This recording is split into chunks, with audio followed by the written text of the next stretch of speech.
Hello aspirants. आज हम economics के अंदर पढ़ेंगे इंफ्रास्ट्रक्चर के बारे में कि इंफ्रास्ट्रक्चर होता क्या है। जैसे कि आपका हार्ड इंफ्रास्ट्रक्चर होता है, सॉफ्ट इंफ्रास्ट्रक्चर होता है, तो इन दोनों का क्या मतलब है।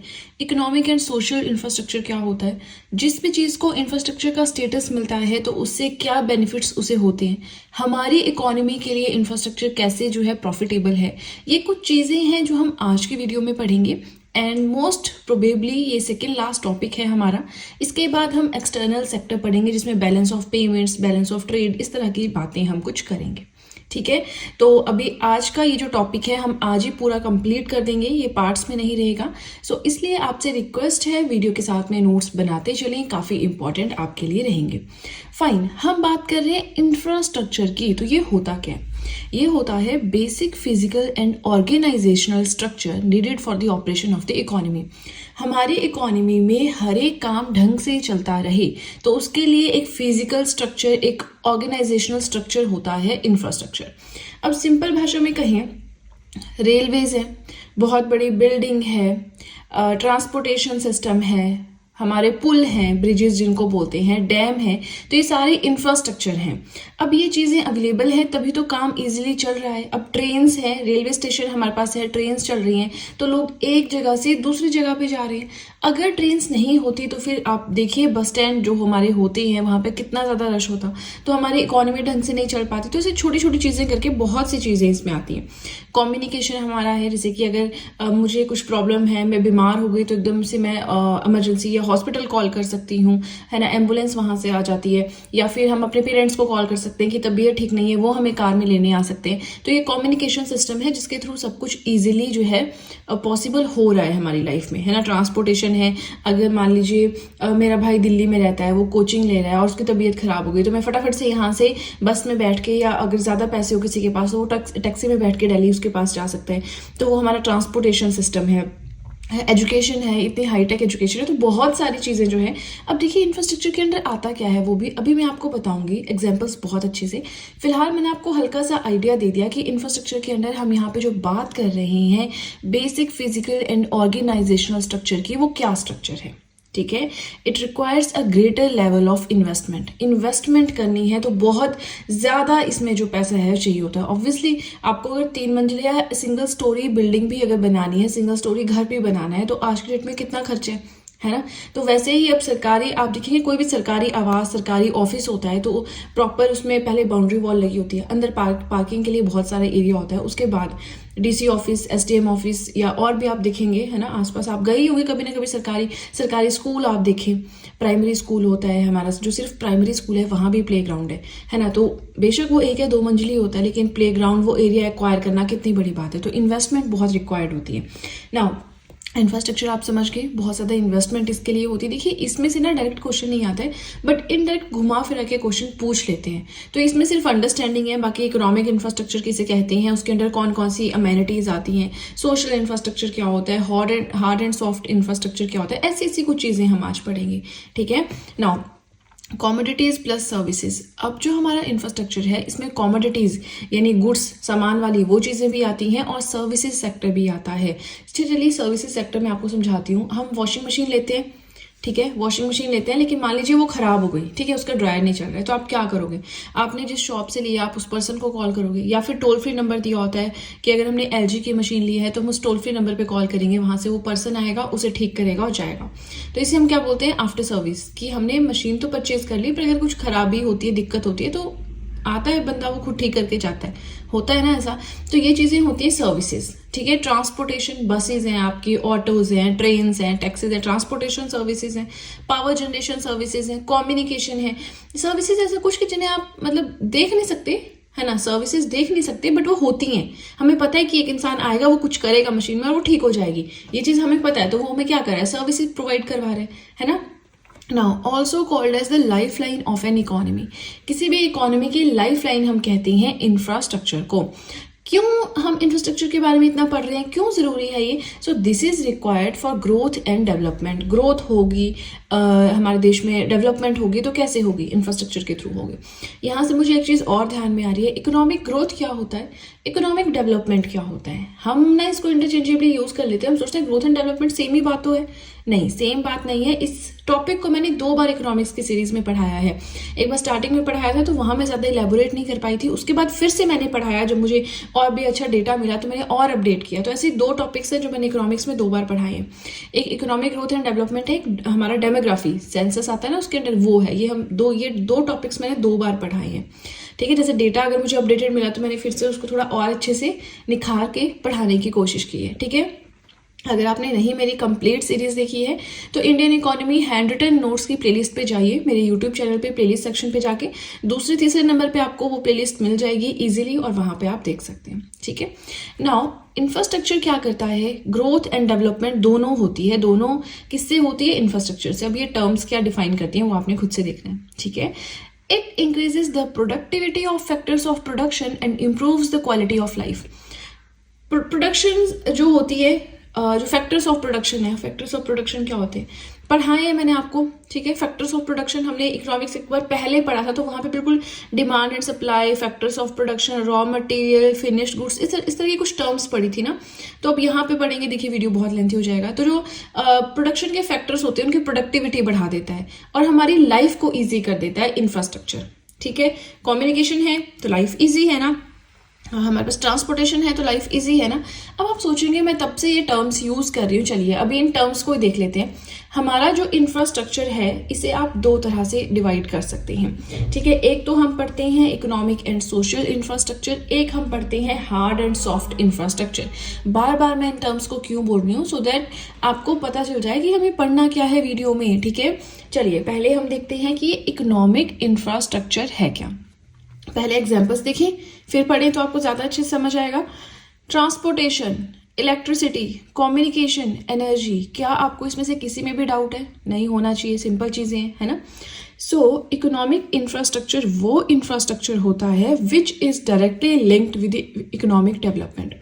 इकोनॉमिक डेवलपमेंट से डायरेक्टली लिंक्ड है।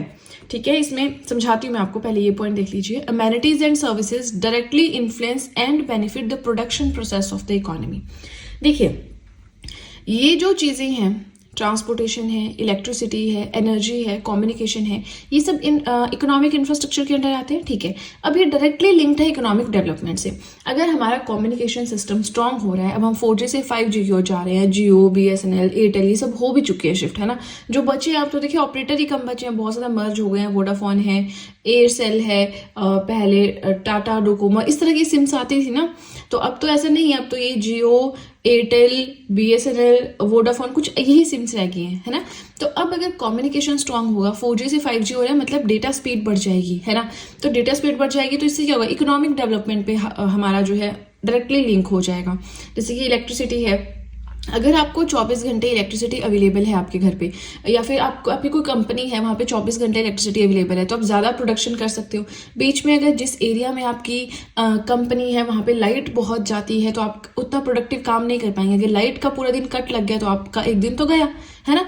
तो इस तरह से इकोनॉमिक इंफ्रास्ट्रक्चर रिक्वायर्ड है जो कि इकोनॉमिक डेवलपमेंट से डायरेक्टली लिंक्ड है। कैसे लिंक्ड है आपको समझ में आया, है ना। अगर ये चीज नहीं होगी, कम्युनिकेशन नहीं होगा तो डेवलपमेंट ठप, तब तो हम किसी से बात ही नहीं कर पाएंगे। ट्रांसपोर्टेशन नहीं होगा, आप एक जगह से दूसरी जगह पे नहीं जा पाएंगे, है ना। तो इस तरह से डायरेक्टली लिंक्ड है ना। सोशल इंफ्रास्ट्रक्चर क्या होता है, तो आप इसको एज अ डिफरेंस भी पढ़ सकते हैं, है ना, क्योंकि मैंने एज अ डिफरेंस लिखा है, क्योंकि एज अ डिफरेंस जब हम चीजें पढ़ते हैं तो ज्यादा रिटेन कर पाते हैं।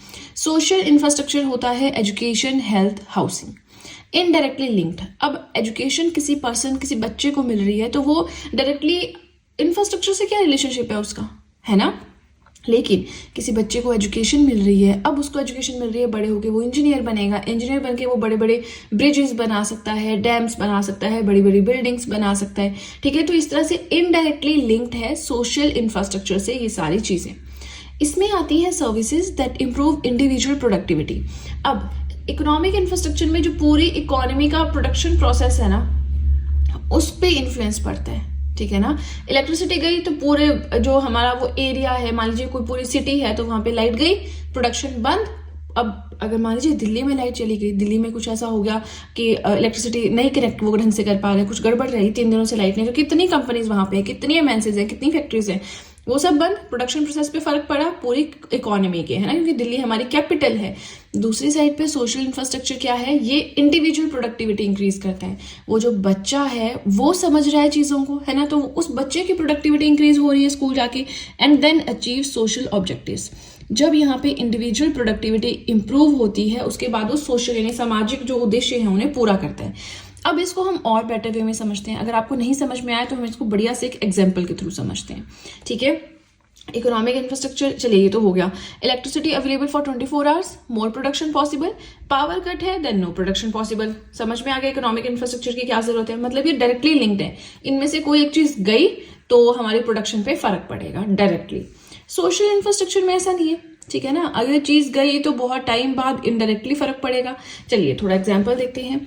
अगर हेल्थ फैसिलिटीज अच्छी हैं किसी एरिया में तो इम्प्लाइज, अब देखिए कोई कंपनी है वो मान लीजिए किसी ऐसी जगह पे लोकेटेड है जहाँ पे जो लोग हैं वो बहुत ज़्यादा हेल्दी हैं, मान लीजिए किसी पहाड़ी इलाके में वो कंपनी है, ठीक है। तो अब हेल्दी हैं वो लोग क्योंकि वहाँ पे सारी ऑर्गेनिक चीज़ें मिलती हैं, है ना, खेत से जो उगाई जाती है सब्जियाँ वो मिलती हैं, गाय से प्रॉपर उनको प्योर दूध मिलता है। तो अब सारे एम्प्लॉयज़ बाहर से हैं लेकिन वो अभी उसी पहाड़ी इलाके में रह रहे हैं, तो वहाँ पर उनको हेल्थ फैसिलिटीज़ बहुत अच्छी हैं। हेल्थ फैसिलिटीज़, हेल्थ कैसे अच्छी होगी, अगर आप ऑर्गेनिक चीज़ें खाएंगे, अगर आप अच्छी प्योर चीज़ें खाएंगे, आपको हॉस्पिटल जाने की ज़रूरत ही नहीं पड़ेगी। क्या बीमारी होगी आपको, है ना। अगर आप ये जो जंक है हमारा, पिज्जा मोमो, ऑब्वियसली सब खाते हैं, मैं भी खाती हूँ, बट अगर हम इसकी ओर ज्यादा इंक्लाइंड रहेंगे तो हमारी हेल्थ तो खराब होनी है, मोटापा तो आना ही आना है ना। तो अब अगर हेल्थ फैसिलिटीज अच्छी होंगी तो एम्प्लॉयज जो है उस कंपनी के वो ज्यादा प्रोडक्टिवली वर्क कर पाएंगे, ज्यादा अपनी कार्य क्षमता से काम कर पाएंगे एंड बेटर कॉन्ट्रीब्यूट कर पाएंगे टू द प्रोडक्शन प्रोसेस, ठीक है। अब हेल्थ जो हो गई यहाँ पे इनडायरेक्टली इफेक्ट कर रही है, इनडायरेक्टली क्या इफेक्ट कर रही है, इलेक्ट्रिसिटी। तो आई होप आपको समझ में आया। ये फर्स्ट पेज था हमारा, बिल्कुल बेसिक चीजें, मैंने आपको कहा ना इंफ्रास्ट्रक्चर में बिल्कुल बेसिक चीजें हैं, इसमें कोई ऐसे फैक्ट्स नहीं आपको मिलेंगे, आपको कोई डेटा नहीं मिलेगा, है ना। बाकी इकोनॉमिक सर्विस से रिलेट करके पढ़ना है तो वो तो बिल्कुल डिफरेंट चीज है, ठीक है। चलिए इसी के साथ हमारा ये जो पहला पेज था हुआ कंप्लीट। 2 पेजेस के नोट्स हैं, सीधे चलते हैं अपने नेक्स्ट पेज की ओर। अगेन थोड़ा सा मोटिवेट करना चाहूंगी, वीडियो के साथ में नोट्स बनाएं। आप देख रहे हैं कितना इंटरेस्टिंग ये टॉपिक है। मुझे नहीं पता आप लोगों को इंटरेस्ट आ रहा है कि नहीं, मैं अच्छे से पढ़ा रही हूँ या नहीं, बट मैं जब पढ़ा रही हूँ तो मुझे इसको पढ़ाने में बहुत मजा आ रहा है, इतना एंजॉय कर रही हूँ मैं इसको, तो मुझे लगता है आपको भी अच्छा लगता होगा ये टॉपिक, है ना। चलिए सीधे चलते हैं अब अपने नेक्स्ट पेज की ओर। अब नेक्स्ट जो इंफ्रास्ट्रक्चर के अंडर हम इसकी क्लासिफिकेशन पढ़ेंगे, that is hard and soft infrastructure. शुरू से बोल रही हूँ इकोनॉमिक, सोशल, हार्ड, सॉफ्ट पढ़ाना है, तो बस चलिए हार्ड एंड सॉफ्ट इंफ्रास्ट्रक्चर आप पढ़ लेते हैं।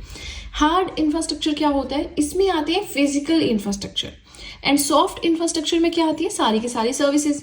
समझ गए, सॉफ्ट जिनको आप देख नहीं सकते हो, हार्ड जिनको आप देख सकते हो, ऐसा कुछ याद कर लो।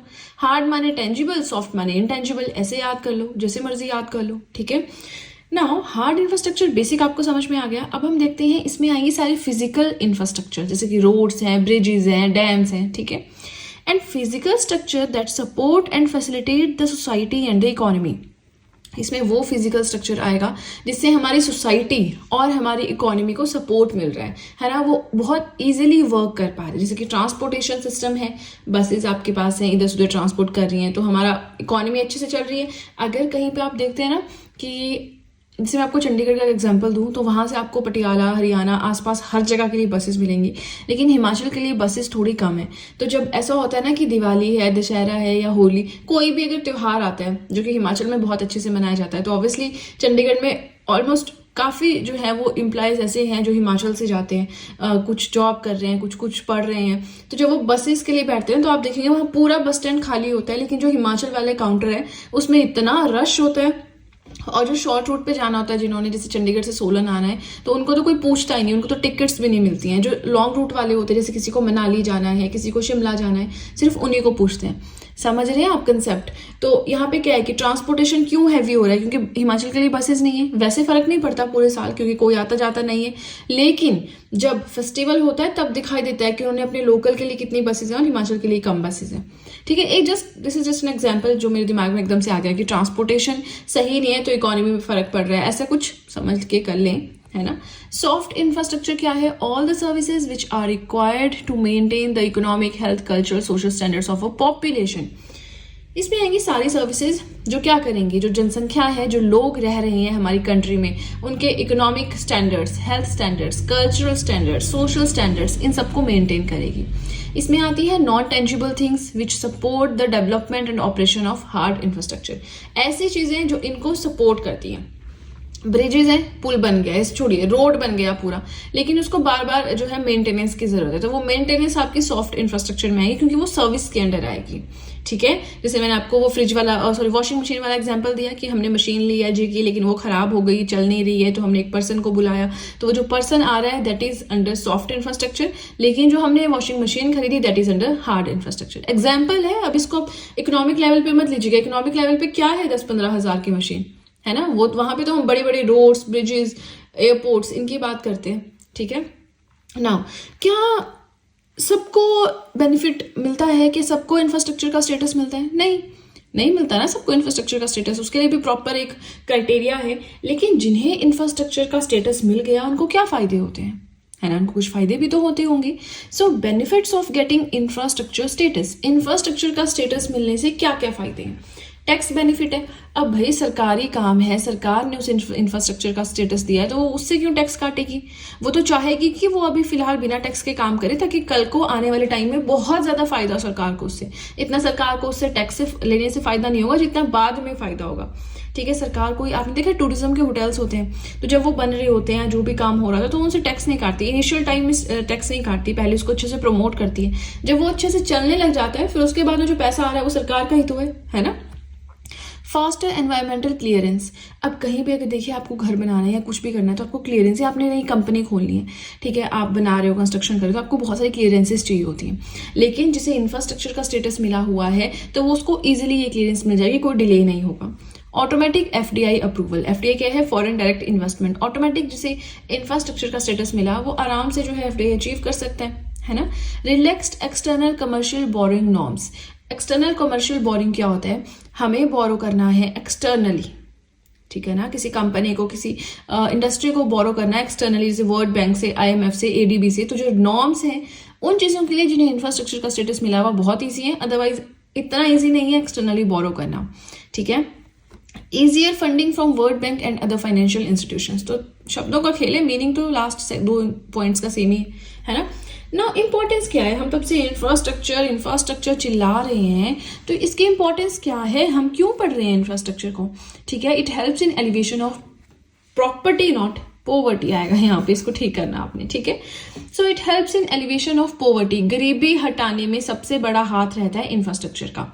कैसे गरीबी कैसे हटेगी? अगर लोगों को नौकरियां मिलेंगी। लोगों को नौकरियां कैसे मिलेंगी? नई बिल्डिंग, नया डैम, नया प्रोजेक्ट बन रहा है, बहुत सारे लोग उसमें इनकॉर्पोरेट होंगे काम करने के लिए, उन्हें दिहाड़ी मिलेगी, जो इंजीनियर हैं उसे अपनी सैलरी मिलेगी, और भी बहुत सारे लोग इनकॉर्पोरेट होंगे, जिससे क्या होगा, एम्प्लॉयमेंट जनरेट होगी।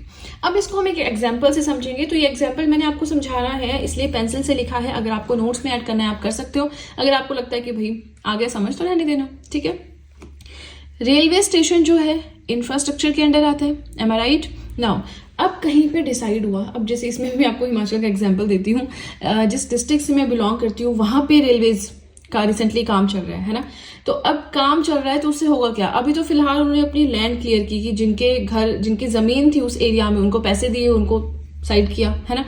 अब क्या करेंगे, वो रेलवे स्टेशन यहाँ पे बनाएंगे। तो अब आपने देखा होगा, अगर आप कहीं भी नहीं गए होंगे, अपने आसपास कोई ना कोई तो आपने रेलवे स्टेशन देखा होगा, नहीं देखा है, पुरानी मूवीज आती थी अमिताभ बच्चन की, कपूर्स की, तो वहां देखा होगा टीवी में, है ना, कुली टाइप ऐसी मूवीज आती थी, गोविंदा टाइप, अगर आपने देखी होंगी, तो उनमें हमने रेलवे स्टेशन बहुत देखते हैं, है ना, चले हैं जी बैग पकड़ के, है ना। तो रेलवे स्टेशन में क्या क्या होता है? आसपास होटल्स भी होते हैं कि कोई आ जाए रात को, कहाँ रहेगा, तो 2-4 होटल होंगे, छोटे छोटे, बहुत हाई फाई नहीं बट छोटे मोटे होंगे।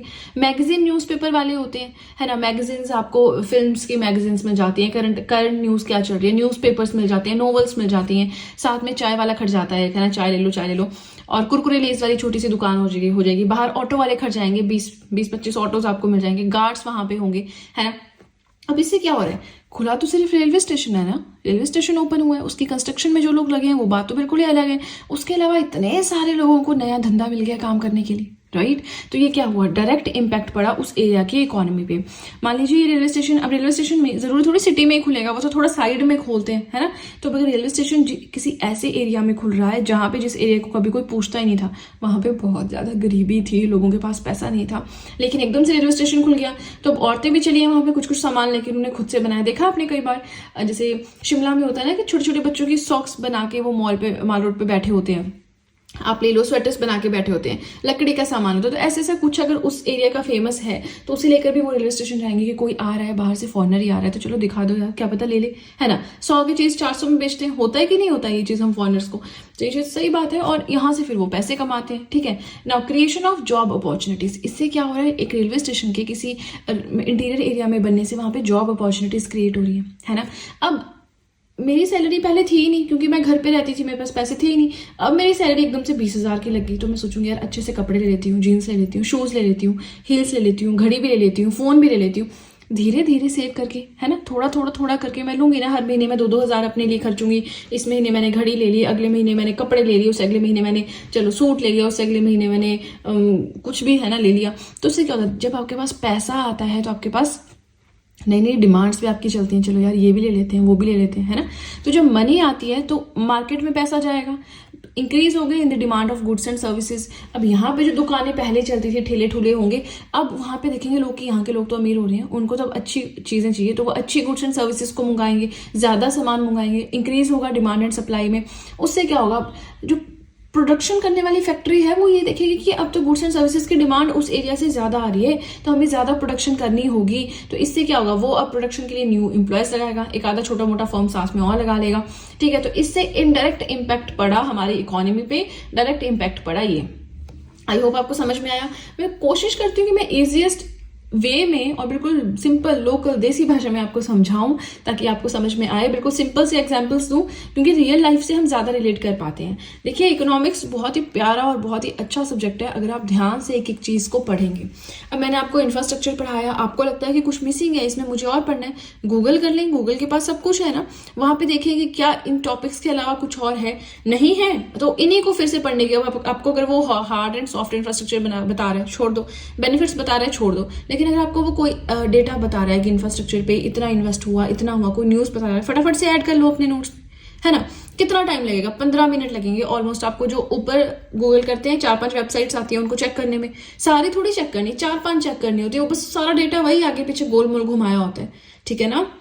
चलिए, तो इसी के साथ हमारा इंफ्रास्ट्रक्चर हुआ कंप्लीट। नेक्स्ट हम स्टार्ट करेंगे एक्सटर्नल सेक्टर, जो कि आई थिंक लास्ट ही होगा, बट जब हो जाएगा एक्सटर्नल सेक्टर कंप्लीट तो एक बार मैं पूरा रिव्यू करूंगी मैंने क्या क्या पढ़ाया, कोई छूटता है तो उसे ऐड भी कर सकती हूँ, ऐसा कोई हार्ड एंड फास्ट रूल नहीं है कि लास्ट ही होगा। लास्ट नहीं होगा तो सेकेंड लास्ट होगा, बट अभी मेरी तरफ से लास्ट टॉपिक रहेगा एक्सटर्नल सेक्टर, जिसमें हम balance of payments, balance of trade, international trade क्या होता है, करंट अकाउंट, कैपिटल अकाउंट, बिल्कुल सिंपल भाषा में आपको समझाऊंगी। ठीक है, तो चलिए आज के लिए इतना ही। वीडियो पसंद आए तो लाइक ज़रूर कीजिएगा, चैनल को ज़रूर सब्सक्राइब करें, बेल आइकन को प्रेस करें सो दैट मैं जैसे कोई वीडियो अपलोड करूं सबसे पहले नोटिफिकेशन आपके पास पहुंचे। प्लस जो भी आपके फ्रेंड्स हैं जो भी गवर्नमेंट एग्जाम्स के लिए प्रिपेयर कर रहे हैं उनके साथ भी मेरे चैनल का लिंक ज़रूर शेयर करें सो दैट इन हैंड रिटन नोट्स का उन्हें भी कुछ फ़ायदा हो सके। तो चलिए फ्रेंड्स, आज के लिए इतना ही, अब हम मिलेंगे नेक्स्ट वीडियो में। So that's it and see you soon.